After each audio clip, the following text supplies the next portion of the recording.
Are we all doing this thing? Activate. Oh, what? It's Friday night. I was with you. We're back at you. It's like a 3D episode. What? Yeah, this is coming to you in 3 wonderful dimensions. Sight, sound, and smell. I was saying, let's put our fists together, like they do before the big game. Sure. Got Yeah, it. I like it. It was good. So, hey, happy Friday, everyone. Welcome back. We're here together again, apart, still. But did you guys know this is our 20th episode doing it like this? Only 20? Our 20th pandemic episode. Wow. Is that more than our regular episode? Sad. What's that, Caleb? Is that more than our regular episodes? I don't know. I don't think so. Close. I think it's close, yeah. And what Caleb is referring to those of you who don't know, that we used to do these in an actual studio where we could take time and edit them and make sure that I didn't sound like a buffoon. So unfortunately now I've been unleashed into the world like this. I'm sorry, everybody. I tried so hard. I'm sorry, did you say buffoon or baboon? You know what? You could take it either way. Buffoon? It depends whether or not I shave my butt that day. So it kind of depends. Take your pick. Neil, okay. It's okay. I'm sounding like an idiot right with you. So thanks, man. I sound like an idiot too. Hey, fist bump. No, you're good. Sandra's let me get in on that. Do I have team? Is there a scar on my nose? You guys see There's something on your nose. A bump. You know something. Oh my god, it's a spider bite. It's a spider bite. On Wednesday, I had to work the drive-in. Mm-hmm. And I was selling the popcorns to the people. Yes. And we have to have one of those acrylic shields. It's separating you and the customers, so we can keep our distance. Right. Your particles are going everywhere. Yeah. So like the first customer came up, and I was talking to him, and then a little breeze came through, and like the thing went crack. Like, got me right in the nose. And I'm just thinking, like, when you get it is clear, so it isn't like I could see it coming. Really, just like coming like crack. I was like, what? Oh my god! It's and like then the Invisible Man. And I'm just thinking, like, the wind could have blown it the other direction, and like could have whacked the 5-year-old. The 5-year-old kid who's got the soft head. Like, whack him. Like, why do you have to hit me in the no? Anyway, so that's where my scars from. I got these scars. I thought you were going to say that it was from like a hot popcorn kernel, a wayward kernel that like flew out and like burned you on your nose. Well, we have those stories too. Yeah, Neil and I know about those. Yes. Holy shit, has anyone lost an eye? We both almost have, probably. I've been shot in the eye several times with hot kernels. I've worn glasses since 6th grade, point. so that's, but... Yeah, it's we'll really common, actually. We'll save those stories for like a very sexy story time, clearly. So very sexy. Yeah. Theater. The only.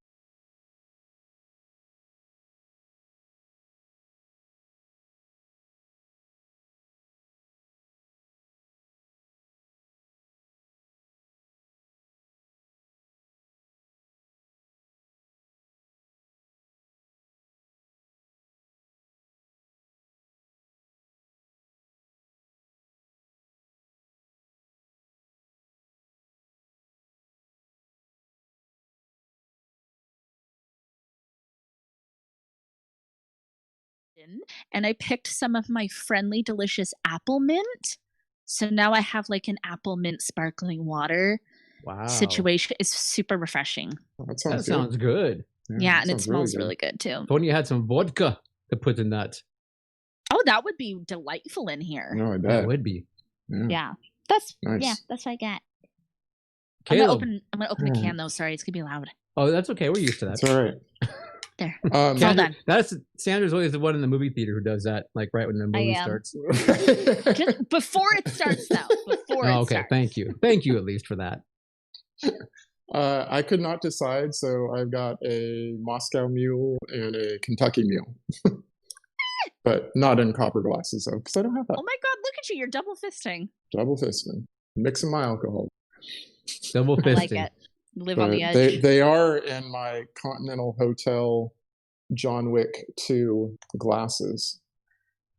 That's really cute. Very nice. Super cute. So I guess we lost a little bit of audio at one point, so I'm not sure how much of my brilliant story got Oh no. missed or not. But Oh no. hopefully we're back. We'll just keep talking, see what happens. We're just gonna keep Right. talking. That's Blabbing. yeah. We're just gonna keep talking. I've got Whoops. I basically did like a blood and sand, which is one of my favorite drinks, Caleb knows.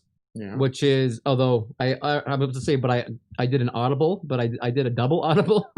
So usually at Scotch, I like to put in the bourbon, and I didn't have any grenadine, or excuse me, any vermouth. So I just put in a bunch of like fresh squeezed orange juice, a little bit of the grenadine, shook it up. So, and of course the bourbon. So, I had no idea what a blood in the sand was anyway. So I mean, you could have just made all that up. it's really good. It's a good drink. It's It is a good pretty. drink. I usually use like a your little. My little my orange garnish fell in. in. It's Is that okay. okay? It'll be a Is it drunken ruined? orange. Is It'll it be good. ruined? Can you still No, drink it? come back, come back.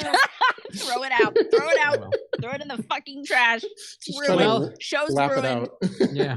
Happy Friday, everyone. Happy Friday, chat room. Cheers. Cheers, Happy everybody. Friday.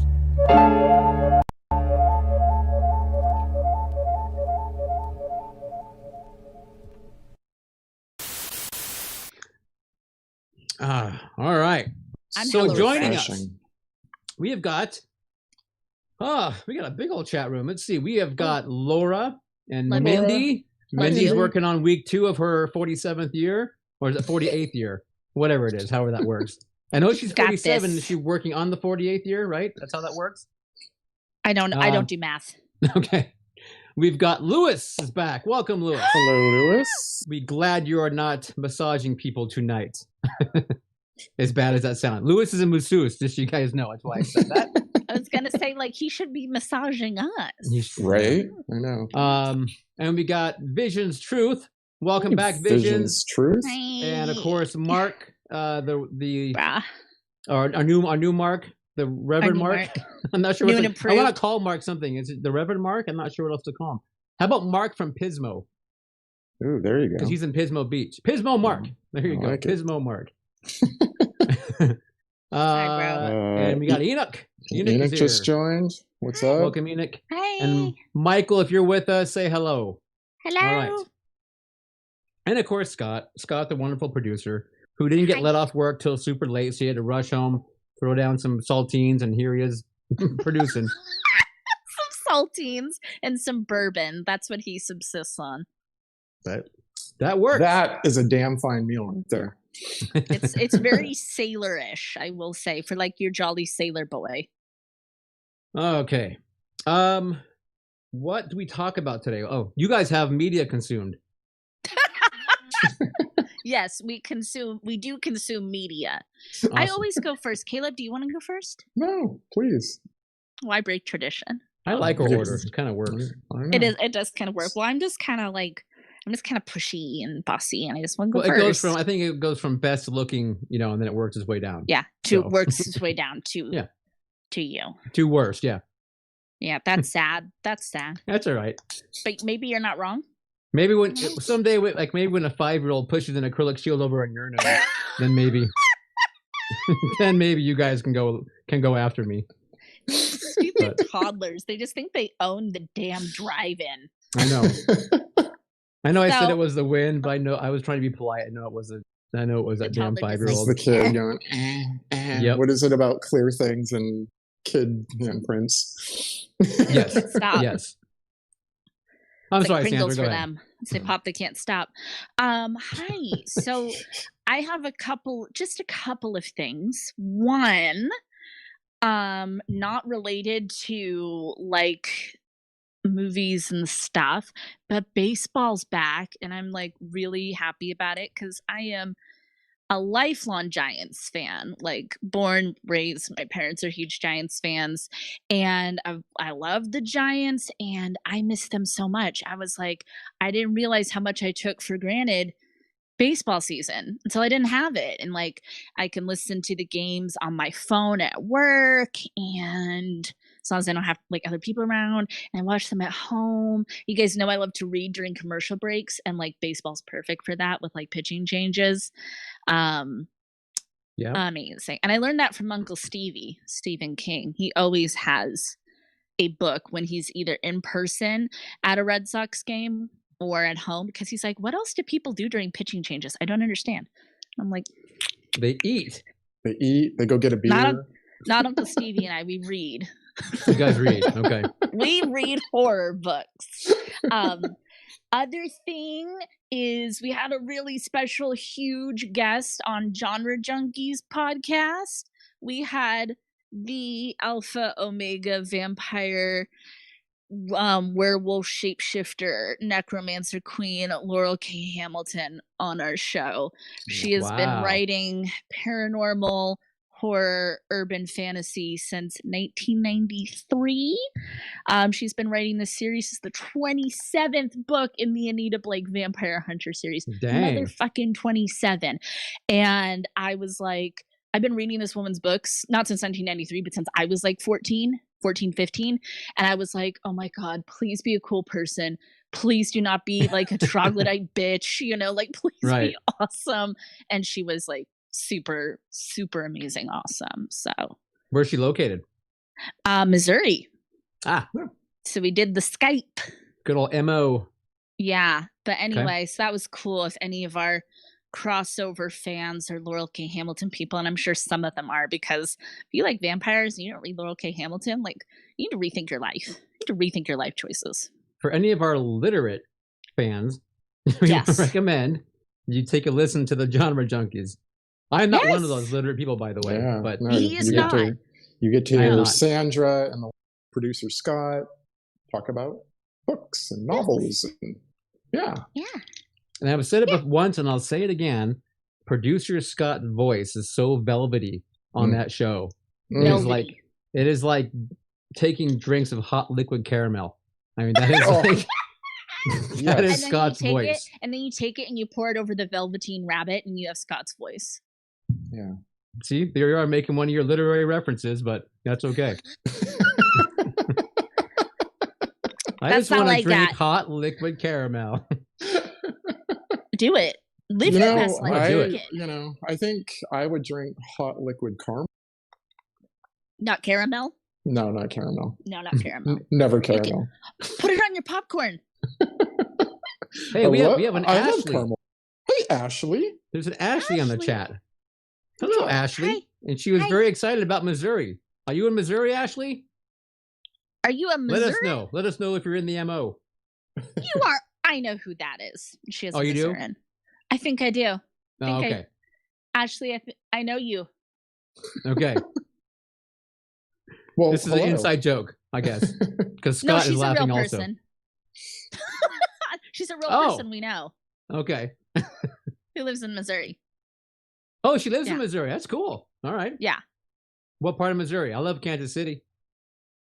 I don't know, Ashley, what part of Missouri? Oh my gosh. Okay. I've never been there. I don't know.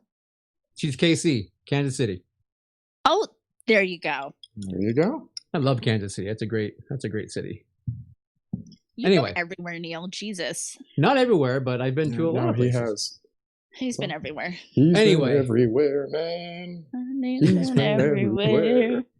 What'd you do this week, Caleb? Stop! You'll get us canceled. So I read a lot. I am almost through with the final book in the Wheel of Time series. Damn. 14 books, Yeah. which is a reread. Like I've read them all before. So, the thing I wanted to talk about was I was on YouTube and got recommended this video for Corey Taylor, the lead I singer love of Corey Taylor. Slipknot and Stone Sour. So he had a new song out. It's very, I don't know, it reminded me of like an entrance song, Wrestler.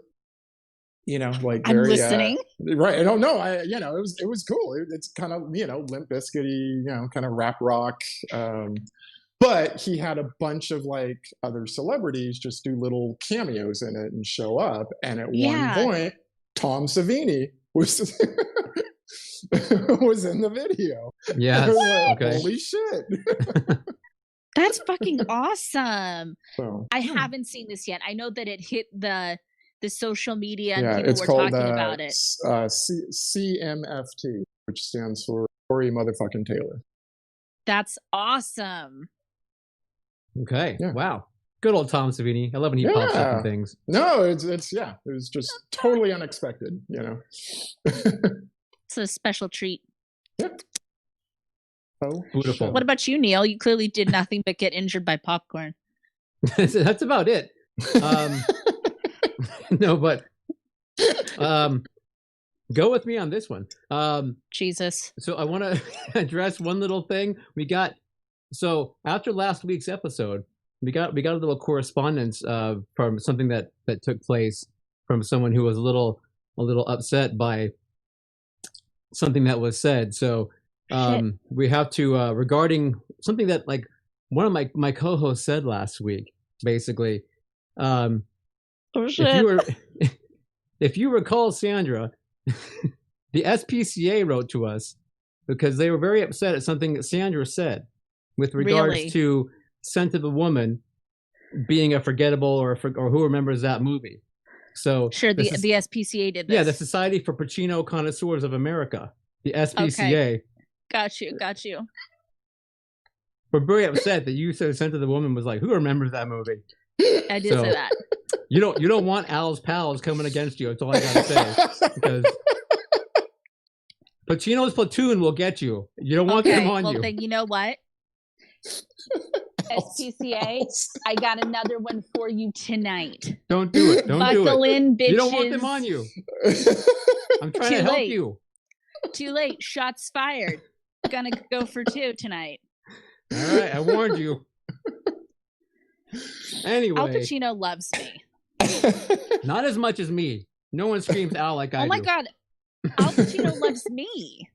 Okay, we might have to have an Al off. It's an Al off, everybody! Oh, throw it!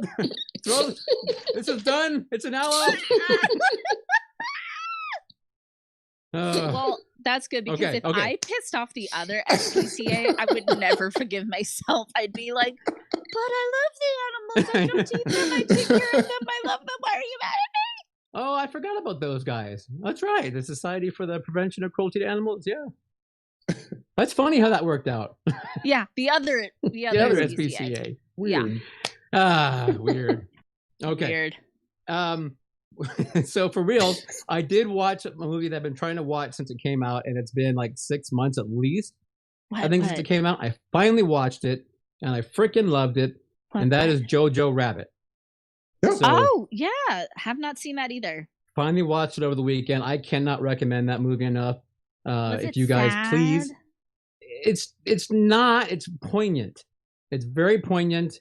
It is so well done. I mean, Taika just, he's a genius. He's a genius. He put his love all over that movie, and you can see it everywhere. I mean, I cannot recommend it enough. I mean, if you love,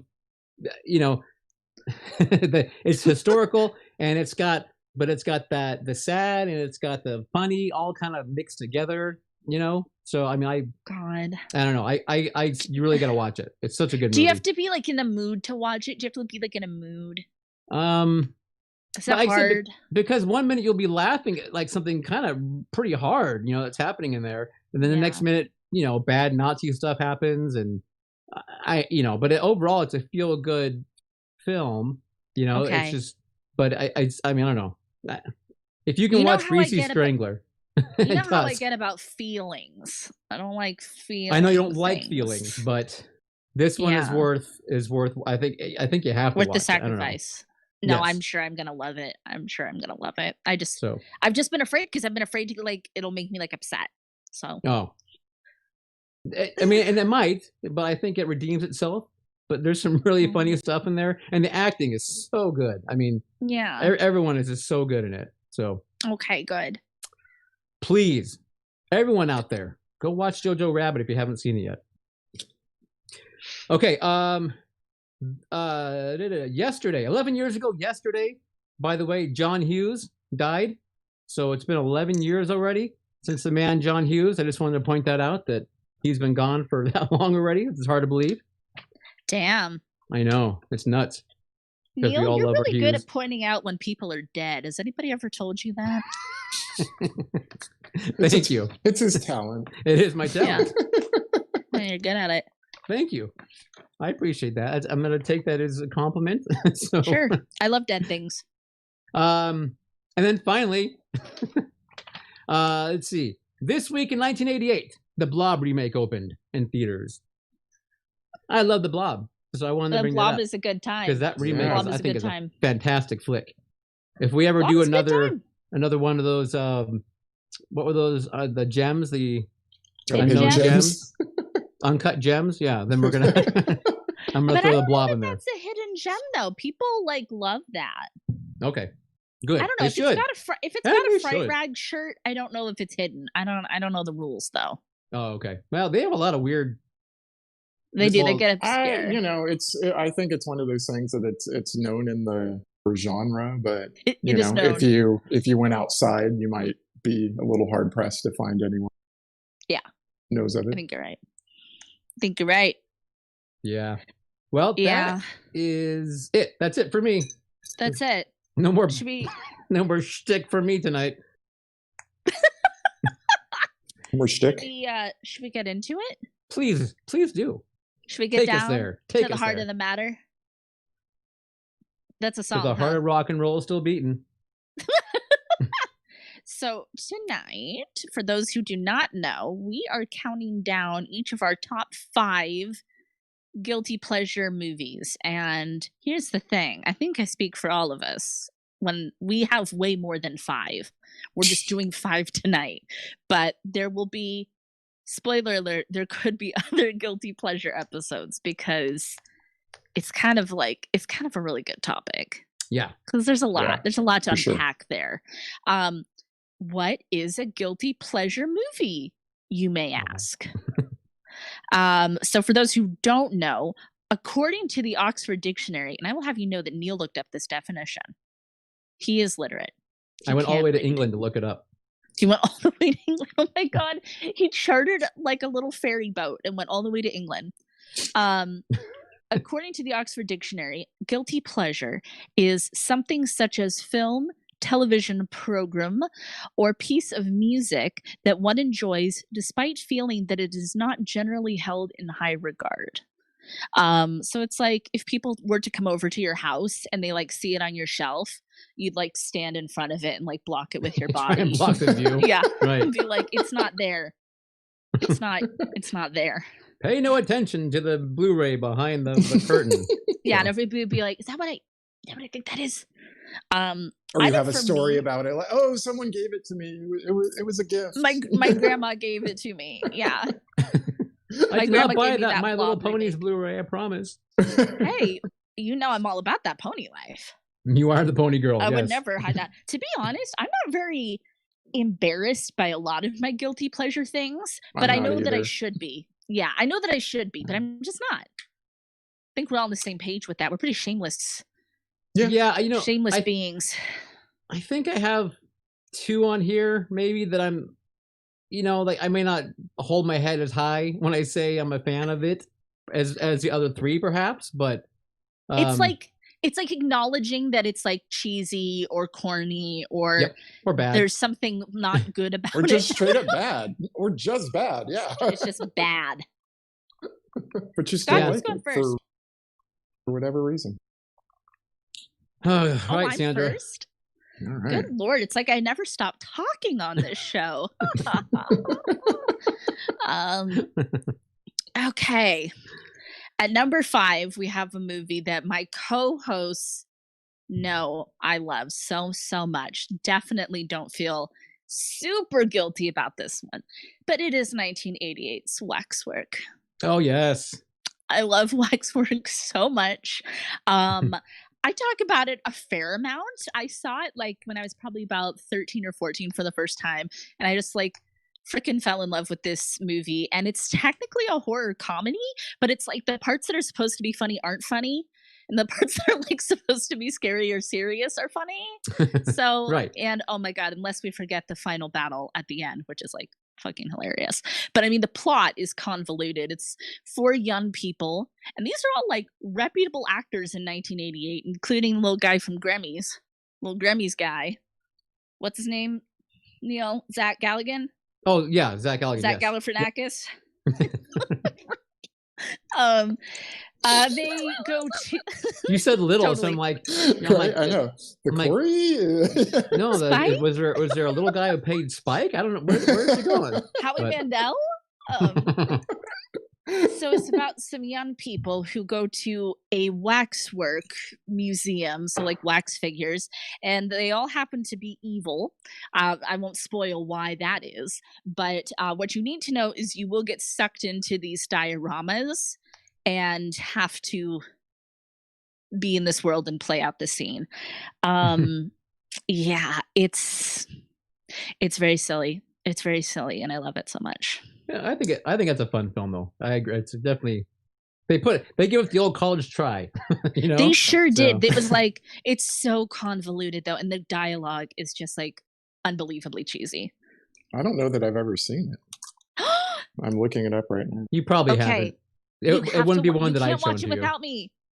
You really cannot watch Okay. this. Okay, we always say that, but you Back to really that again, cannot. huh? You cannot, Caleb. Ro- This might be my birthday movie. to quote Oh, okay. to quote the vultures in Jungle Book. Now, don't start that again. I love those vultures. But if we can get together, if that's a thing, and there's like movies, I asked Neil if we could have this movie for my birthday. So Yeah. You mean Okay. get together like in the same room? like with all our friends in like a theater. In the same room, like you mean we all get together without plastic Yes. things in between us or walls? Yeah, right. Oh wow. I know. Can we hit Neil with plastic things in the nose? Is that I won't stop you. is that gonna be a thing where we ever get to see each other again in I person? don't know. Oh my gosh. Oh, I But hope. I have a feeling we're all going to be in like rascal, wheelchair things that are like totally enclosed. Oh, I want to be in those bubbles that like people walk on water in. Oh, wanna be yes. one of those. there you go. There you Yeah. go. I like that. We're gonna all get in Anyone- those giant like inflatable ninja outfits and just crash Oh, the into each sumo other, but- ones. The sumo Sumos, wrestlers. sumo one. Sumos, bro, not ninja. Ninja, sorry, sumo. Ninjas Same don't thing. collide. No, right. That. Samurai, Same thing. ninja. Same thing. Same Ninja sumo. difference. Don't you know those big old sumo guys that are swinging around from the rafters? You seen that? And dropping out of buildings? Yeah, it's fine. That was my number 5 pick. Who's up? Caleb, number 5. All right. So my number 5 is 1991's Hudson Hawk. Oh yes. Never heard of it. Starring Tell me about it. Bruce Oh. Willis and Danny Aiello, and oh my God, so many people are in this. Andy McDowell, James Corden, Richard E. Grant, Sandra Bernhardt, David Caruso. I love Anyway, Richard E. Grant. He's one of my favorite Bruce- actors. Oh, he's great. Oh, he's wonderful in it. Bruce Willis plays a cat burglar forced to steal Da Vinci works of art for a world domination plot. So he gets out of prison. All he wants is a cappuccino. So there's this running gag through the entire thing. All he wants is a cappuccino, and every time he gets one, something happens. It's shot out of his hand. Someone knocked, whatever. But he never gets it. He and his partner Danny Aiello, they in order to synchronize their heists, they sing songs. So it's also kind of a musical as well as a comedy, What? as well as an action film. It's kind of cringy. It's not great, but to me, it's hysterical. Especially the "Oh Bunny, ball." Yeah. I love that it's cringy. What? It's- I've no, never it's- heard of this movie. Never heard It's of it. it was kind of like the Ishtar of that of, year, of where the it was like 90s. Yeah. the big names. Bruce Willis was really big still. Mhm. And then this movie came out, and the critics just killed it. but for no reason, I thought it was a really charming film. And like Caleb said, the parts with the singing at the time their burglaries to the singing was really charming. Yeah, I don't know, I didn't get it. So Richard E. Grant, when interviewed, or no, sorry, someone came up to him and said, "I like this movie," and it was reported that he said it was a stinking pile of steaming hot donkey droppings, and you're an idiot. Richard E. Grant, I love you even more. Wow, salty. But say it in his voice, so. Yeah, he has such a posh accent. He does. Yeah. So, and then pulling a page out of Neil's book, I went to Rotten Tomatoes, which I hate, by the way. But this unspeakably awful film can make an audience a little crazy. You want to throw things, yell at the actors, beg them to stop. That was Peter Travers in Rolling Stones. Oh, shit. Oh, my God. Peter. Oh, that's so funny. Well, I mean, that's like one of those things. I think that's truly a great pick because, like, I'm not saying I've heard of every movie, but I've never heard of it. So it's like clearly people have tried to bury it. They've tried to like stomp it down with like a broom. So I have a feeling they kind of did, yeah. Yeah, so that they're like, it doesn't exist. It's not a movie. Move on. Bruce Willis is like, I want to buy that. Yes. Love it. That's awesome. Oh, and Bruce Willis co-wrote it, by the way. Oh, Jesus. So poor Bruce. Oh, what about Neil's number 5? Oh, my number 5 is skipped. Wow, cool. What about, and my number 4 skipped? No, you're number 4, Sandra. Oh, I was like, nobody else picked this goddamn movie. I know they did not. So my number 4 pick is 1989's Troop Beverly Hills. Wow. Anybody? So this Shelley is a Long? child. Yeah. Shelley Long. So I adore Shelley Long. I think she's a fucking treasure. But this is a childhood movie that I used to rent a lot and watch on TV a lot. So it's got like a sentimentality to it for me. It is incredibly silly, stereotypical about some privileged Girl Scouts in Beverly Hills. So they're not very outdoorsy. They don't know how to do all the things that the other Girl Scouts do. Shelley Long plays their troop leader. But what do you know? At the end of the day, they have hearts of gold and they get the thing done. It is it's like Rocky. It's like Rocky. It's exactly like Rocky. Which I also love. So I mean, it's like obviously I have a trope, I have a thing. Now this movie is unabashedly silly, strange. I think that it really helps that I saw it as a young child. I don't know that any adult person liked this movie if they saw it for the first time as an adult. But Shelley Long, mwah, mwah, she is a treasure. Shelley, okay. Have you seen it, Neil? Oh yeah, but it was so long ago. But yeah, so long ago. Didn't we play that at Lakeside?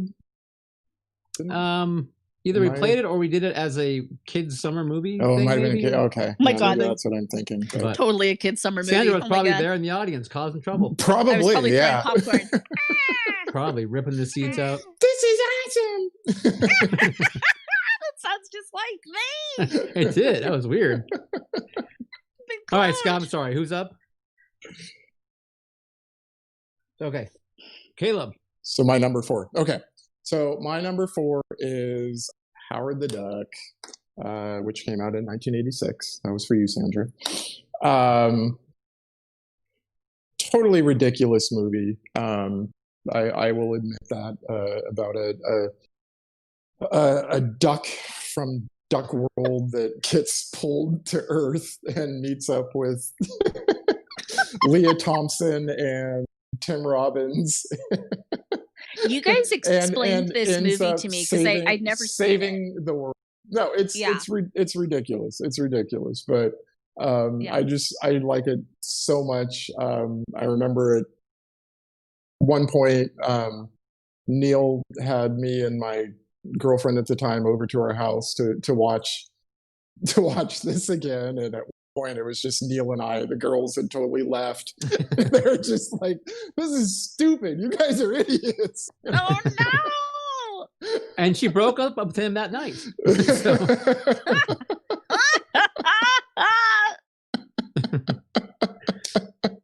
So Caleb, Howard's my number 5. Oh, sweet. Okay. Yes. I was All gonna right. say, you guys both explained to me all about that movie. So I knew it had to be on both of yours because I knew it as like a joke, like that it existed as like, you know, It kind of is. It fodder. is widely considered one of, if not the worst movie of all time. Yeah. I mean, I may have maybe seen this when I was a little kid, but I don't even remember. I mostly know him from the cameo. From the cameo in Guardians of the Galaxy. Remember at the end. Which is a totally different Howard, yeah. Totally, it's not your Well, Howard. yeah, It's not your absolutely. Howard, not your dad. Yeah, that came out of nowhere. So, some funny things though about this movie. George Lucas had just built Skywalker Ranch, and he was thinking that Howard the Duck would make him all of his money back, which it did not. So he ended up selling to Steve Jobs the Lucas Animation branch, which became Pixar. Yeah. So without this horrible movie, we wouldn't have this wonderful animated company that we know today, which is kind of cool. Remind me to tell you a funny story about that another time. In that. Okay. All right. So Pixar is the company that Howard built. There you go. Thank you, Howard. Oh, yes. So I have some quotes for you. Please. Okay. The good. You good. did like so much work. I like it. Breathe. My being is the cool show. The good. Thank you for your blood sacrifice. Fast-paced piece of 80s schlock. The only reason why I picked that is because schlock for Neil. The bad. The movie is too scuzzy to beguile children, too infantile to appeal to adults. Oh shit! There's no audience. There's no audience for this film. That's kiss of death. I think Jake might like it. Jake has turned his back on this whole fucking conversation. So, but still don't feel guilty for liking it. You know, for us, I mean, obviously part of the appeal is, I mean, we were, 12 years old, 13 years old when that came out. Something like that, yeah. There's going to be some of that tied into it. Leah Thompson, we loved Leah Thompson already at that point, between maybe Space Camp came out the same year, but maybe that came out already. But Back to the Future and whatever else she was already in. Right. You know, right. So it's kind of like, it just, you know, we were the right age for that film, but I mean, it's fun. It's just a fun, sarcastic, crazy little movie, and thank George Lucas for his executive producing skills that he put money behind it and didn't do anything else, hopefully, because I don't know. Maybe. George I don't know. Lucas. The director never directed another film again. Oh yeah. Oh my God. Willard Blacklisted. Wow. That is. And like Mindy pointed out, they filmed at least one scene of that in Petaluma. So I know they came up here and did a little bit of filming for it. Yeah. Okay. Cool. Lewis says in Napa too. Oh. All right. Yeah. Where are we off to next? That'd be me. I'm number 4. Okay. Oh, people in the chat. I actually my internet's actually letting me look in the chat, and it looks like other people like Shoot Beverly Hills.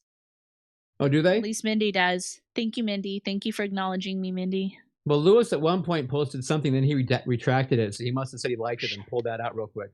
He was like, fuck, I can't own that. He's like, no, I can't go that far. Okay. It's okay, Lewis. I forgive you. My number 4. All right. God help me. I'm going to say this out loud. Is National Lampoon's Class Reunion. So this is a film. Nothing. I got nothing. Yeah, that no one knows this movie. Oh? No. Except for the very few that stayed for the second feature of a cult film series probably like 3 or 4 years ago, and this is the only one where I actually had a couple of the cultists reach out to me afterward and say, "Oh, I don't know what you were thinking with that one," kind of thing. So, but snap. I know, because usually they're very amenable to whatever I throw up there, but this one. Well, talk to us. Okay. You gotta, what the hell is here we going on? go. Okay. National Lampoon's Class Reunion, 1982, rated R. A screenplay, by the way, by John Hughes. John Hughes wrote the screenplay for this movie. John Hughes died 11 years ago. Go. He died 11 years ago yesterday. How did His you pact know with that? the devil came due. So 11 years ago yesterday. Okay, so this film it stars Garrett Graham, who you guys remember, of course, from Phantom of the Paradise, and probably like other things I can't think of beyond that right now. But Sure. And Stephen Furst, who was Dorfman in Animal House. But it's basically the class of 72 comes back together 10 years later in 82 to have a class reunion. Typical Like 80s fashion. The whole cast from from No, Animal House? No, sorry. Okay. Sorry if I confused you. The one Stephen Furst, the one actor, is also from Animal House. I was just telling you like movies that these people were in.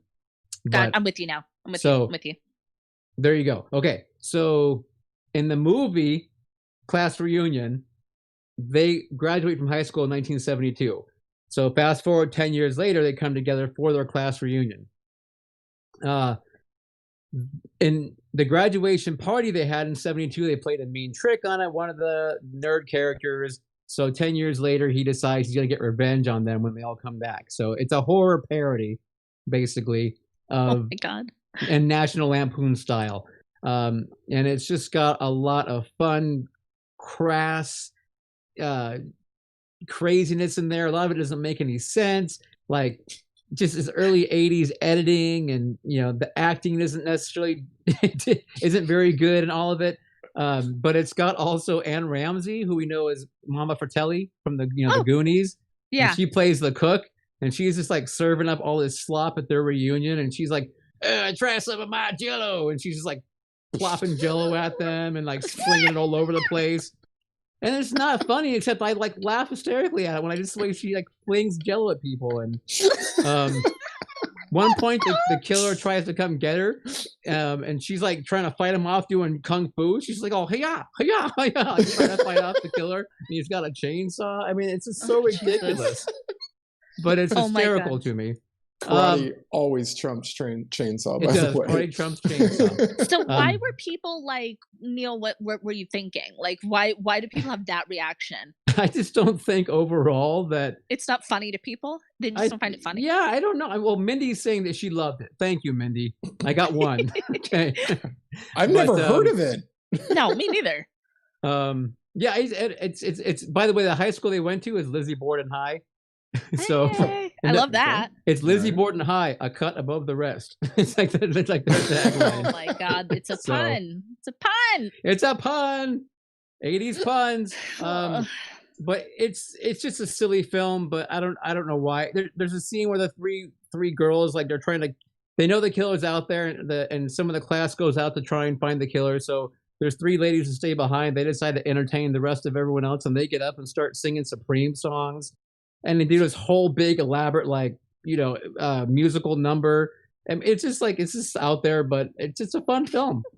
And I don't know why. I just think it's hysterical. So you're like, why is everyone telling me to be embarrassed? It is delightful. I know, it's a delightful little movie. I think Lewis said he liked it too. Oh. Yeah, Lewis. Yeah, well, I think Lewis liked it also. Okay, thank you. Wow. Anyway, okay, there you go. My number 3 pick.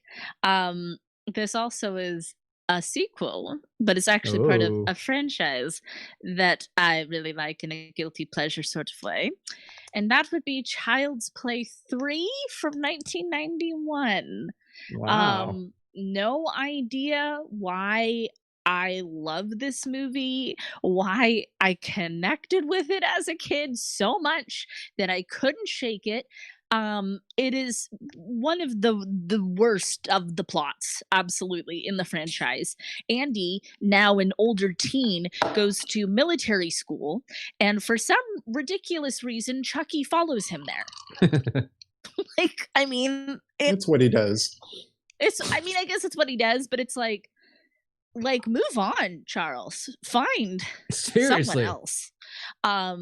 I do love this whole franchise. I love when it, especially in later years, when it gets very self-actualized and it like fully plays into like its ridiculousness. Yep. But I mean, there's no reason that this movie should have been made. There's no reason that anything in the plot happens, but I freaking love it and I'm here for it and I can like quote my way through it. I know I should be ashamed. I know I should, but I can't. I can't quit you, Chucky. I can't do it. And I like my Brad Dourif Chucky. I like my Brad Dourif Chucky. That's really all I have to say about it. There's nothing you can say. There's nothing redeemable. No. Brad Dourif is a man. I'll just period. Yeah, he is best. But I mean, there's like that's all. I have nothing to say. There's nothing redeemable about this movie. There's no reason I should love it, and I do. Right. Nothing. Nope. You don't need to justify yourself. I can't. Yeah. I can't and I won't. All right. Drink number 2, by the way. I see that.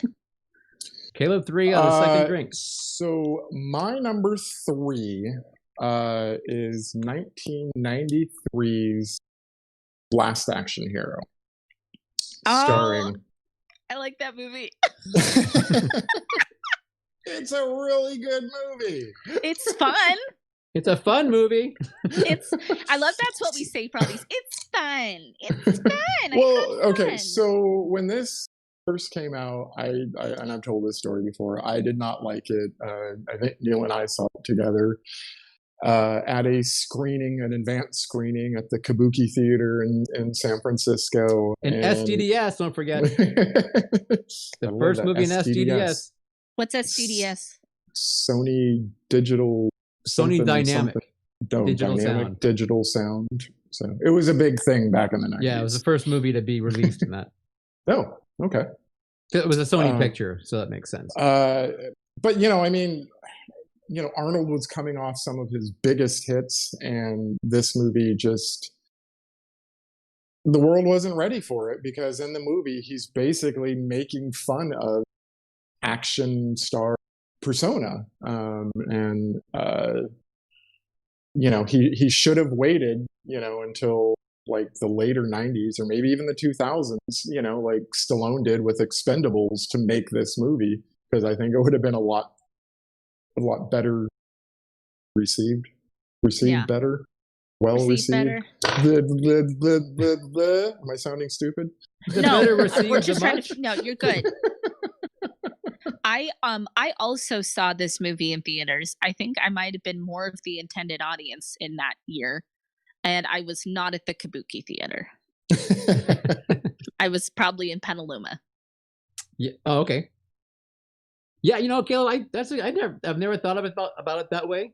That if it had been released maybe a few years later, if it would have been received better, because there are elements of it that are on the ridiculous side that people weren't willing to accept at that point yet. That I could, I mean, the whole premise really of the golden ticket and the bad guys coming out, the movie within the movie, yeah. So I can see that. I mean, now, we'd probably accept it like it was no big deal, but but I just feel that wasn't the right time for him to sort of like poke fun at himself. He was still to be meta. Yeah. He was still riding that high. I mean, just making fun of it, like explosions in movies versus explosions in real life, gunshot wounds in movies versus gunshots in real life, punching windows in movies versus, when he does it in real life, it's like, that hurt, Yeah. Interesting point. Oh my God. Oh, sorry. Go ahead. Who's the what's the actor who played the bad guy? Charles Dance, who played No, I'm sorry. He's cool. Lannister. I meant the one from the movie with the axe. Oh, that was Tom Noonan. Noonan, thank you, Noonan. Ripper. Yeah, he We was love cool. him. Anything he's in. Yeah. Love Noonan. Noonan, love the Noonan. I just again, like, it let me see the chat, which is, like, super exciting, and Mindy again chimed in with Child's Play 3 is my least favorite. And you're so right, Mindy, you're so right, girl, you're so right. Yes. Oh my god, Scott says they should remake Last Action Hero with John Cena. Yes. Okay. Yeah, I can see that. That's interesting. 100%. Okay. 100%. Laura's saying Tremors. What was she saying Tremors for? Do you know? I think that's just her pick, one of her picks for a guilty pleasure. For Tremors? You can't be guilty about that. I know a lot of people who are proud of Tremors. That's her opinion. There's people who wave flags. Yeah. Huh?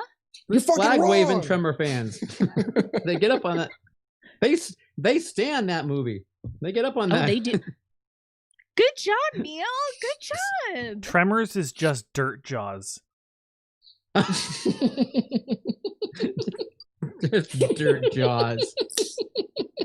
Prove me you went wrong. live for that. I know, right? But you know what? I kind of love it. I kind of love We're going to need a bigger rec Jaws. room. I love me some Tremors. Love me some Tremors. I love Tremors. All right. Next. Where are we at? All right, Huh? my number three is a comedy that I first saw on HBO because I didn't know about this film when it first came out, and then I fell in love with it on HBO and I watched it 100 million times, and I came to find out after doing the research that this was one of HBO's most successful films that they had ever shown. Like, it got requested over and over to be kept on HBO. And that is the 1985 film, Just One of the Guys, rated PG-13. So, just One of the Guys? Okay. This film was co-written and directed by a female, Lisa Gottlieb is her name. And it is basically the studio, Sony Columbia at the time, came to her because she had a student film that she did about like cross-dressing, basically. And they came to her and said, we want to do a teenage version of Tootsie. And already Neil's all over. Neil's exactly. in. He's in. I did my jazz hands and we were good. He's balls deep.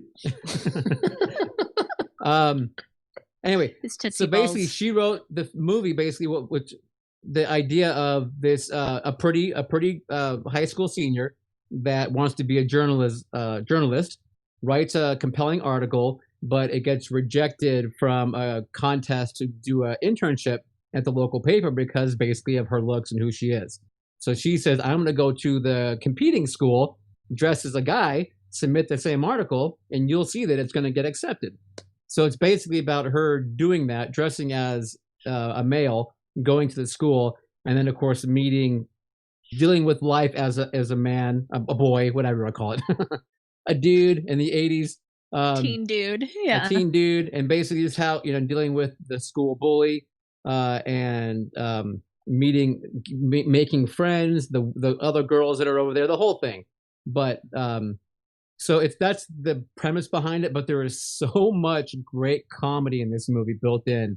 Their parents are conveniently out of school for 2 weeks during this whole transition. But she's got a 15-year-old brother living with her, and the brother is freaking hilarious. They write this kid some lines that are just, I actually was in a sense got some videos to play, but I'm like, I might get kicked off. I don't want to do it. But there are just some little lines that are so good. This guy does. And for a long time, I thought this movie was one of those ones that it was problematic, but I was doing some research this week for it.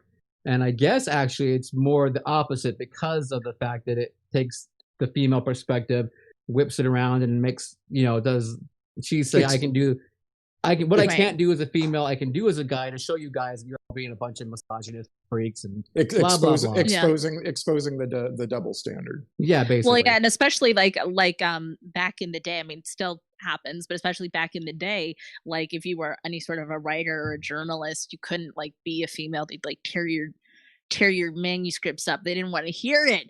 So it's actually kind of historically poignant as well. But Neil, what makes this film a guilty pleasure? And they weren't. I mean, I just think that it's got some lowbrow comedy, probably in parts of it. That little brother has some things, but I guess the thing about it is just I mean, why I love it so much. It checks all the boxes of. I mean, the picture that's on screen right now, you can see the '80s fashion. The wonderful '80s hero who I've mentioned several times in the past, of course, Johnny from Karate Kid. What's his face? Whose name I'm forgetting for some reason right now because I'm trying to talk in a live audience. Zabka. William Zabka. Thank you, Caleb. William Zabka is the bad guy in this. Greg Tolan. He's freaking awesome. There's got the music. You've got this movie creates the cliques, the high school cliques. Does such a great job of endearing you to them, even though they're just supporting players. It does a real good job at having you connect with, like, there's the guy, the nerd who's got the lizards he keeps at school with them. There's the two guys that think they're aliens and they just keep talking in alien language to each other. By the way, one of those guys is actually Ari Gross. And Ari Gross was the coroner in the show Castle that was on a few years ago. And his name was Dr. Perlmutter. Just wanted you guys to know that. What? Oh my God. Facts. I know. Facts. Anyway, facts. So this is like actually it's cheesy. Is it like that's why? Like, oh it's yeah, kind and of there's guilty. the '80s cheese. Yeah, no, the reason it's a guilty pleasure, I guess, is because it's. I think I don't know. Maybe it's not a guilty pleasure. I don't know. I didn't think people either knew a lot because it wasn't. This film came out behind the same time as the film Perfect with Travolta and Jamie Lee Curtis. So Columbia put all the money behind that, and this didn't get any marketing funds behind it. Forgotten about. Yes, because they had a cast no one really knew, all that Right. kind of stuff. And I feel it was big on, like you said, HBO, but also like video rentals. yes, Because definitely I can remember like seeing the case with her in the boys' locker room holding football helmets over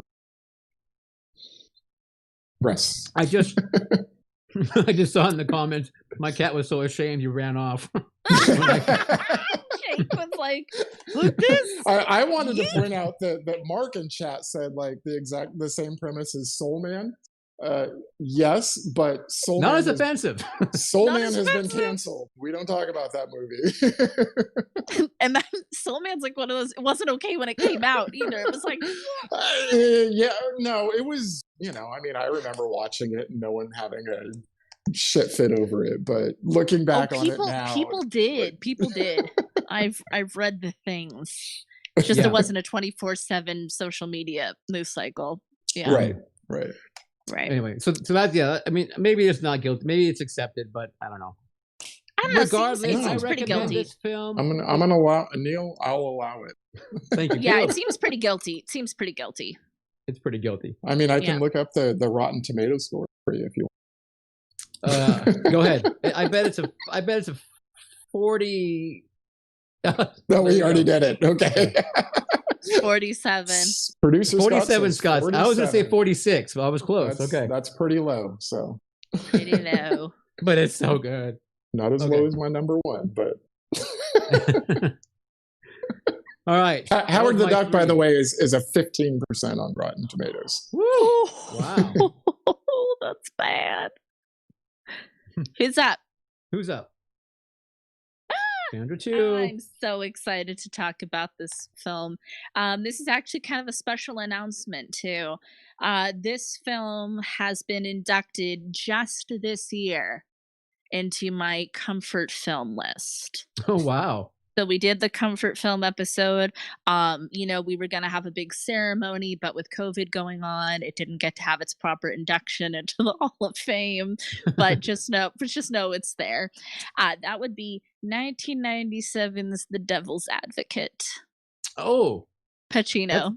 that's a guilty pleasure. SPCA. That's guilty? Really? Yes, guys. Yes. Really? Yes. Okay. Yeah, it's guilty. How? Now Why? let me talk. Oh my God. Let me have the mic. Okay. So Hoo-ah. what's really embarrassing is definitely how much I love this film. I love it kind of a perversely absurd amount. Totally fine. I'm fine with it. Here's kind of the story for those who don't know. Keanu Reeves, who we all know and love, he plays a rather small-time, Southern lawyer from Florida who's never lost a case, and he gets recruited to work for a big firm in New York, and, Al Pacino is the head of that firm and also happens to be the devil. I don't wanna spoil any more than that for you because God knows I love it. Now again, we love Keanu. We love Keanu. What should Keanu never do? A Southern accent. He has this it is like it really is like this. It's like it's ridiculous. It's absolutely ridiculous. And I love him. Probably should not have been cast in this role. Probably should not have been cast in this role. Um, and then there is Al Pacino, who God love him. Careful, you better tread God love softly. No, it's okay. No, I don't care. They can come for me. SPCA can come for me all day. They've already done it once. So he chews this scenery. He is taking giant ank, like chompy Jaws Bruce size bites out of the scenery. Totally fine. I love him, but he's doing it. And especially his big evil monologue at the end is so goddamn over the top. It's a shark jump. It's a shark jump. Not to mention the CG effects, truly god awful. Truly god awful. Again, I love this film. I love the message of this film. Even the last line of the movie is completely cheesy, but I'm okay with it, and I watch it a lot. I watched it last week. Like, I love this movie, but it is very it's not considered to be either of those actors or Charlize Theron's best performances. It is regarded as a very, very corny movie. I don't know. I don't know. I don't know if I can get behind that pick. It's the truth. Huh? Yeah. What'd you say, producer Scott? Chat said something. deeply disagrees with you. Deeply No, disagrees. I love it. I love it. I love the movie. I love it, but it's campy. It's a The little chat- cheesy. The chat disagrees, Scott said. Yeah. I'm I sorry. don't know, Sandra. I think None of you are a bigger fan of this film than me. Trust. Trust. I don't know. Trust. I don't But know. you I feel like we have to should pick know on you a when little it's bit more, corny. though. Come on, chat. Yeah, a little bit. Yeah. A little bit more. It's Like- corny. It's Throw a corny. little more ire at her. It's corny, guys. It is. Right. I don't It think is. it's- Yeah. It's Mark got says, its moments of but corn, but I wasn't don't this think it's- movie a big hit? No. I remember when I mean, I was managing the airport when it came out, and I remember after watching it going, God damn, that was dark, and that really Mhm. like had a profound effect on me at the time. It's a So- profound movie. Like I said, I love the message. Doesn't make But, a lot of parts of the delivery. No, but very I'm saying cheesy. at the time it was pretty dark, you know. And I'm again me loving Al Pacino, and having him play the devil was The devil, so right. awesome. And having him scream about God being an absentee landlord. I don't care how over the top you think that is. That was fabulous. Neil, you don't What? have to defend the movie to me. I've already told you I'm completely fucking obsessed with the But movie. you're saying, you But feel it's guilty about corny. liking it. You feel guilty about it, though. You shouldn't well, feel I guilty. know that it's Uh-oh, here Okay, comes Scott. on a budget of He's gonna defend Sandra. $57 million, The Devil's Advocate had a box office gross of $153 million. I would say it was a box office success. It made its money back. Okay, made its money back. thank you, Scott. You know, this is one I didn't have a problem with Keanu in this one. I've had problems with him in the past, believe me. Yeah, see, But I had this more of one- a problem with his accent in Bram Stoker's Dracula. Oh yeah, huge. Oh, that's you that's Huge. deplorable. That's just no. That's That's mm-mm-mm. laughable. yeah, Ha, ha, Yeah. ha, ho, ho, ho. yeah. Double And I love Reeves. Keanu. Don't get me wrong. I Love him. Keanu. You know, I Yeah. loved him in all the Bill and Ted's. Loved him Love in him. Parenthood. You know, Point John Break. Wick. Love Point him. Break. You know, even the Love bad him. acting in Point Break. You know, loved it. Yep. I don't know. I respect you and your choice. I just don't know that I can get behind it. Okay. Just again with the scenery chewing. I know I'm right. I know I'm right. And you know what too? Is this was based on a book. So I think that's part of why, I mean, it's great. It has like this awesome story and this awesome message. It's just some things are less cheesy when they're in a book. And then when you put them in a film form, it's like, huh, I don't know about that one, bro. I The don't know problem about is that one. you have the chat second guessing what our definition of guilty pleasure is. So you have caused strife. Oh my Sandra. God. Now I rip off my face. I am Al Pacino and I'm the devil. And that's the other. Because vanity certainly is my favorite sin. That's my favorite. Yeah. Okay, who's next? Caleb 2. Excuse me. My number 2 is 1988's Willow. I love Willow. Now that I will. Does that clock belong you there? on, I don't sir. know. That I will clock you on. You'll clock me on it? I'm gonna clock you on that one. People All right. love Willow. Sorsha, what's up? But a lot don't. Let me start with some quotes. Bad. At the heart of this overproduced jumble, you can still hear the faint beat of a simple story Lucas conceived about 15 years ago while he was researching Star Wars. Now, I'm not saying it's a bad movie per se, but the tropes that he put in it are very similar to Star Wars, where, you know, the Mad Mardigan character played by Val Kilmer could easily be Han Solo, you know. It's a trope. It's a trope. Yeah, no, and it goes on, you know, Warwick Davis could be Luke Skywalker. Joanne Wiley could be Princess Leia.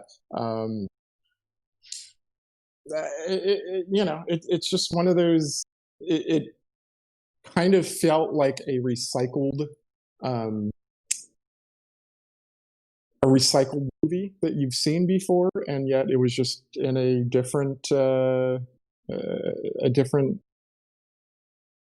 I don't know, a different movie, and therefore it wasn't well received. Let's put it that way. I mean, people love this movie. I love Some this do, but movie. I don't do see not. I don't Some see do the guilty not. part. I guess I don't see the guilt, because again, with mine it was the scenery chewing, the silly accent, the horrible special effects. Where's the guilt in Willow? Where's the guilt? Where's the guilt? It's a movie you've seen before. Repackaged in a big budget movie to try to make money, which it didn't. Oh, I don't know about all that. I don't You're gonna know. argue The movie with me had on little this, but people not in it. on. And there's like no I know movie. it had Billy Farty Barty in it. It has like, yeah. Oh my God, he's back. He's back. Thank you for that. Thank you. Oh my God.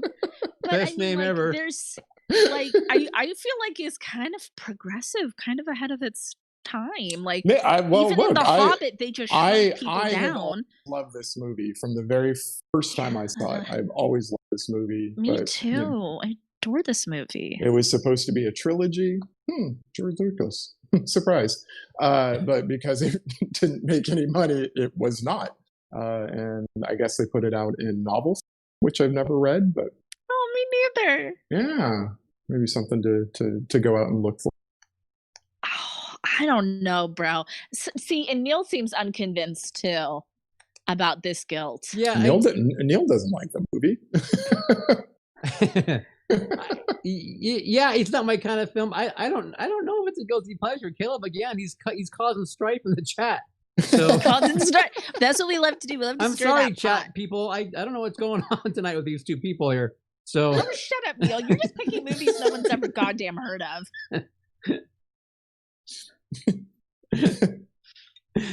Oh man, that's funny. And 50% splat on Rotten Tomatoes. So splat. So that's like, maybe it's polarizing. Maybe. So Let's say it's a splat. I don't know, Caleb. I don't know about that one. I don't know. Yeah, I don't know if it deserves guilt. I don't know. I don't know about that.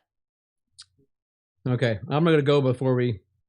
My number 2, I think, can be defined as a guilty pleasure. I think we'll see. Well, we'll tell you. 1986 is Maximum Overdrive. Uncle Stevie in the house. Yeah. A lot of people do not like this movie. It's cheesy. Oh, Neil, this is a good example of something that is great as a book, but maybe doesn't fully translate to film. Maybe, or does it translate? I know you to don't film? know. I know you don't know books, but it was from Trucks. The story Trucks. Yes. Yeah. Yes. Okay. For me, this film, Uncle Stevie wrote it, the story, the screenplay, then decided to direct it because no one else could do Uncle Stevie better than Uncle Stevie. Not this story. So he took it himself. I realized he was coked out of his mind. God bless him for that, because this movie just takes all of every lovely 80s trope and piece of cheese you can find and just Coke, fits it in. Pills and alcohol. Coke, yes, pills, everything. And alcohol. Everything. Yeah. Puts it into a nice speedball, basically, of a movie. And I mean, because if you're just looking for a mindless, explosion-filled silliness with lots of 80s cheese, I mean, this is that movie. It is just meant to veg in front of it, watch it, have fun. I mean, you got there because there are so many plot holes in this movie. I mean, it's just none of it makes any sense. There's a comet that makes in the beginning of the movie with the opening credits, we'll call it. There's a comet flying over that causes things to happen, and then by the end they discover, oh, never mind, it actually was just an alien in the comet that was causing the stuff to happen. Yeah, he was just going for a ride. Yeah, going for a ride. But then you got the trucks just go for circles around the around the thing and not doing any harm to anyone unless you run out and start screaming at them. Then the guy will shoot you. The army jeep guy will shoot you or whatever. And I mean, it's just but then it's just convoluted. So much. It's convoluted. I don't know if it's convoluted. I would just say that there's a lot of holes, lots of holes. But anyway, I still love Emilio Estevez and the character and the female character. She comes in. They're at the Dixie Boy truck stop, and they're like, "Oh my God, the world and everything's trying to kill us. Let's have sex in the stock room." Okay, let's do that. And, I mean, it's just Stephen King in the beginning when everything's going down, and he has his little cameo, and he's at the ATM, and the ATM's like, "You're an asshole." So he's trying to get money out of it, and then it's and he's like, "Honey," and the ATM's like, "Asshole, asshole," and he's like, "The ATM called me an asshole."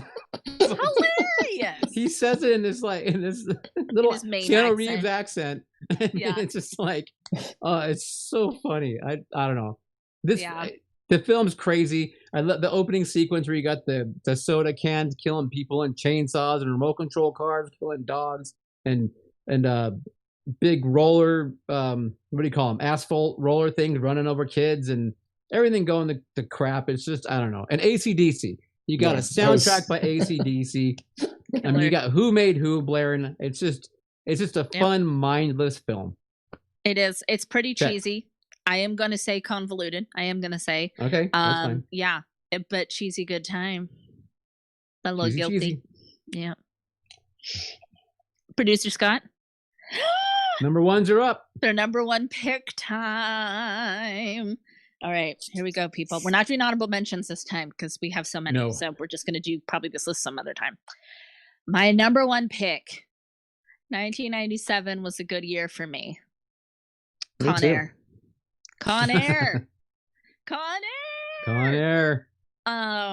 Was it? That's on Enoch's list also. Oh my God. You're hilarious, Caleb. You're hilarious.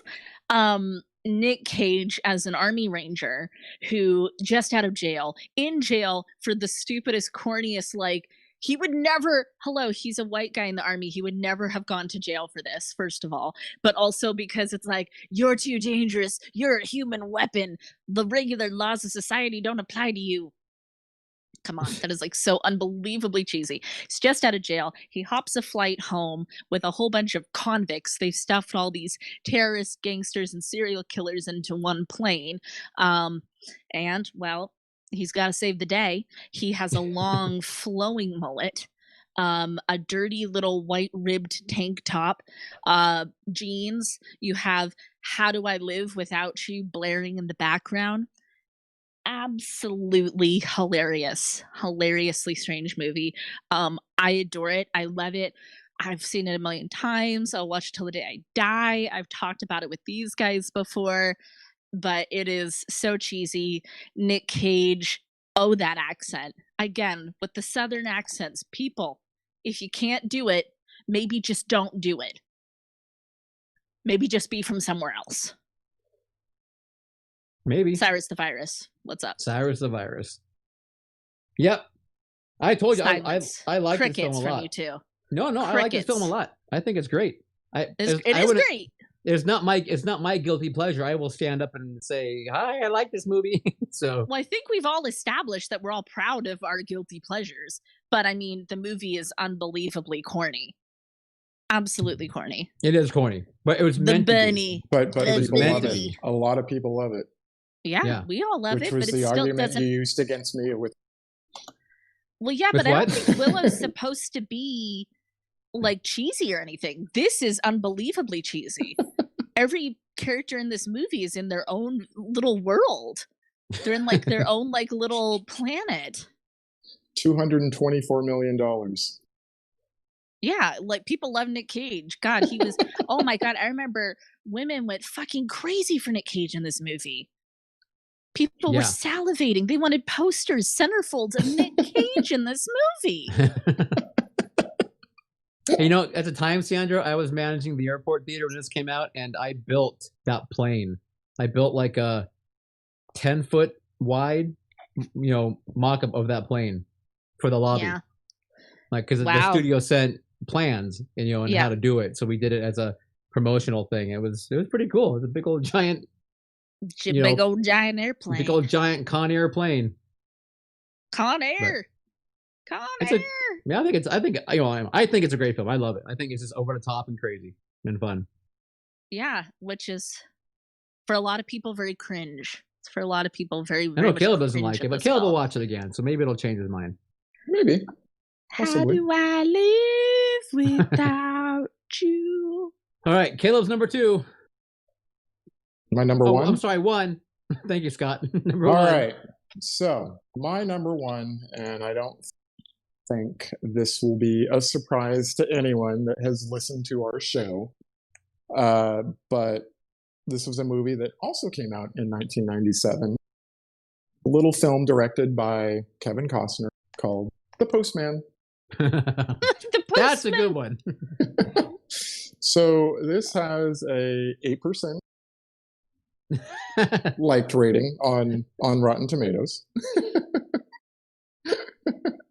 And when this came out, everybody apparently except me rejected this movie and said they did not like it. They said no, do not pass go. Yeah. So, quote, not as this is from Jeffrey Westhoff from West Herald in Crystal Lake, Illinois. Crystal Lake, that's why I picked this quote. Not as bad as everyone said, but still not worth seeing. Wow. Which I thought was pretty good. I don't know. It's just another good versus evil story. The strong versus the weak. Kevin Costner plays roving guy in a post-apocalyptic where he goes from village to village performing Shakespeare with his donkey. Not delivering the mail, apparently. Not delivering the mail yet. However, at some point, in order to try to get into a compound, he puts on a dead mailman's uniform and grabs his bag and starts delivering mail to people. And in the process, Him and the donkey? No, the donkey died and got eaten. Are you for real? Oh, no, I swear to God. General Bethlehem, played by William Patton, the donkey. ate that donkey like in the first third of the movie. Oh, shit. Anyway, by delivering the mail, kickstarts the new America again, and everything is right in the world. Should have been on a Red, White, and Boo episode. Yeah. Except it wasn't a real haunting. Not yet. Well, you know.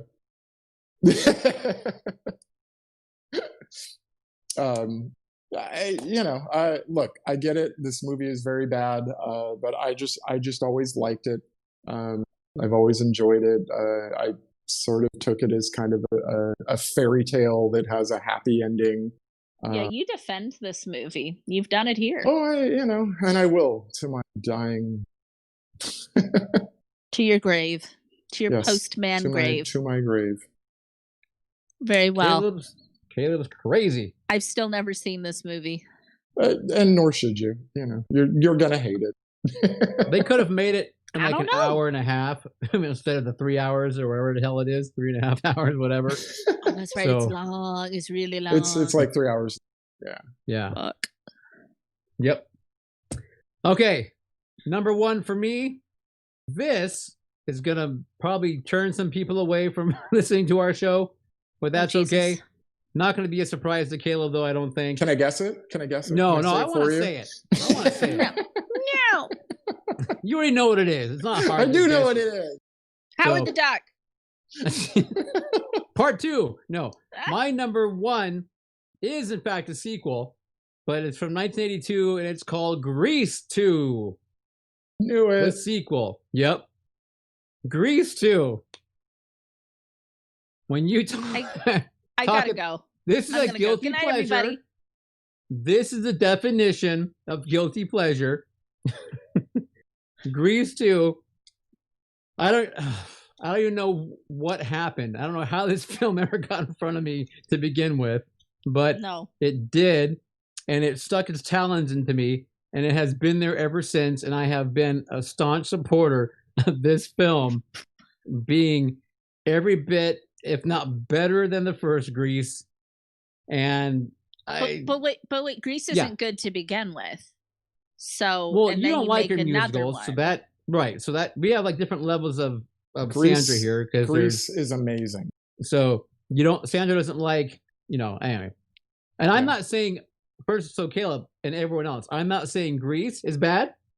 I'm saying just that for some reason Grease 2 speaks to me a little bit more because I just think the songs in it. I don't know. I just love the fact that you can talk about Michelle Pfeiffer running around in 1982 talking about cool writers and the kids singing about reproduction in school and calendar girls singing and dancing. I don't know. This film is just it's cooler, it's slicker. Slicker? Slick. There's nothing slick about any of this. Grease No, is no, always slick. So there's a thing. You know how some people are Coke people and some people are Pepsi people. Some people are McDonald's people. Some people are Burger King people. I have found that there are some people, majority, are Grease people, but there are some that are Grease 2 people. They fucking love this movie. And we Neil are is out one there. of them. And Neil is one of them. Thank you. But we are out there. We're No, like- that's what I'm saying. We've come across so we many have. of them. we have. We're kind of like Chud. We're like underground, but we're growing. And I eventually prefer we're gonna Chud. rise up. We're gonna I rise prefer up. the Chuds. But this is a movie you haven't even seen, and you're insulting it. It's like you don't even I've know. You seen haven't even Grease seen it. too. You I've have seen Grease not. too. When? Why? You don't even like musicals. I saw it when I was probably in 5th or 6th grade. I've seen That Grease doesn't too. count. That doesn't Yes, count. it does. I Yeah. don't even believe- You can't Yes, it remember does. it accurately. Actually, I no. can Why am I remember- defending this movie?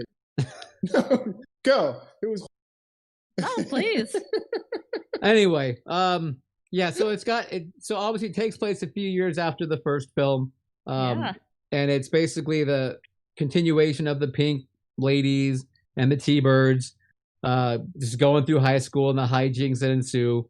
Sounds about reproduction. Sandy's cousin comes to the high school, and that is played by Maxwell Caulfield, who is a Australian guy, just like Sandy was. And basically, it's just kind of this. He falls in love with Michelle Pfeiffer, but she doesn't want anything to do with him because he's not a cool dude. So he has to get the leather jacket, learn how to ride a motorcycle to impress her. You know, kind of like how in the first movie she had to become a tramp to get the eye of Danny Zuko. But can I just interrupt you? I'm gonna let you finish. Sure, Taylor, I'm gonna let you finish. But Mark did put in the chat dozens of us, Tobias never nudes. And that is exactly what I was thinking when you were like, there's all of us, Pepsi, Coke, whatever you're going on about. That it was a never nude moment. It was a never nude moment. There are literally dozens of us. So he's saying about what though? Dozens of us, Tobias, never nudes, okay. Oh, Grease 2 Grease people. 2. The people like Grease 2. Yeah, the there's original. literally dozens of you. Dozens of us, gotcha. Yeah. So Mark's on my side. I don't know Okay, about that means I know 4. Wow. Almost Several. I'm seeing lots of positives over here in the chat. So looks like Mindy's okay, Laura's okay with it. Okay, so 5, 6. That's all that matters. I love our people. I love them. I love them too, but we're all fucking crazy. Clearly, in our own ways. We all in our own ways. Anyway, yeah, so that's my number one guilty pleasure is Grease 2. I've always loved it. If you watch our regular studio shows, if you look on the bookshelf, there's a little playbill, if you'll call it, little press kit from Grease 2 up in the. And I've tried to bookshelf. hide it multiple times. You have tried, but somehow it keeps working its way back out. That deserves to be seen. One day I might accidentally knock it over into the trash can. You wouldn't do that. That would be I'm like rude. a cat. Just like, do you value this? Ching, it's gone. No, how dare you? You paid money. Jeez, Paid money Sandra. for so that. mean-spirited. He paid money to God. print that off the internet. No, I paid. That was actually No, original. That's an original. That's a real thing. Ad slick. Okay, then I'll recycle it. I won't put it in the trash. So sweet. You're such a nice person. I love you guys. So giving.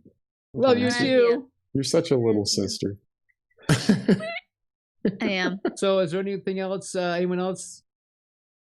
So Mark says, Mark from Pismo says that falls under a guilty pleasure. Thank God I did one at least. He did it. So there you go. Scott and says, apparently, I 100 performances of Grease. It's the worst. Yes. Scott, But not- producer but not Scott, has been in but over not 100 Grease 2. performances of Grease. But That's not Grease a lot. 2. That is No, a I lot. don't know. I don't think producer Scott's ever been in Grease 2, but I don't know. Probably because they won't put it on Anywhere. on stage. Every stage the world over rejects it. It's like Teflon. It just like deflects that They show. like try it and they just riot. They should put it on the stage. That'd be great, man. Oh, that'd be fabulous. I'm sure as soon as COVID's over, it'll have a revival. Yeah, it's probably. Oh, so my little Michelle Pfeiffer story. I met her. Yeah. I met her when they did the Hairspray movie, and they who was it New Line? Yeah. Yeah, I think New Line had a little shindig, and so they had all the actors there, Michelle and John Travolta and Christopher Walken and blah blah blah. So I saw Michelle Pfeiffer and I beelined right to her, and I just went, Michelle. I said, I know we're here for Hairspray, but Grease 2 is the best musical ever. And she looked at me like I was freaking nuts, and like she wanted me to get away from her as soon as possible. She was scared. She was basically gave it. She kind of like thanks, but it was like walk away kind of thing. You need to leave. You need to leave, or you're going to be frog marched out of this place. Pretty much. So I was like, okay, bye, and I kind of took off. But I was like, ooh, she did not like that. But I was like, No. I don't know. Maybe she thought I was teasing her. I don't know. Maybe. But I was 100% serious. Yeah. So Maybe she was just a little creeped out. it's possible. I think she but was a little frightened.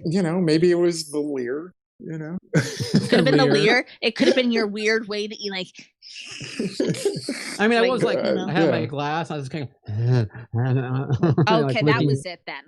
It might have been that. It was That was probably what she didn't like. probably like you walked up on Gollum, looking for his precious or something. Oh well. Oh, I love it. But I bet she remembers that one guy who came up to her and said, Yeah, the one. Yeah, the one. Yeah, I would say you're probably on an FBI watch list for that. "It's okay. I'm clear.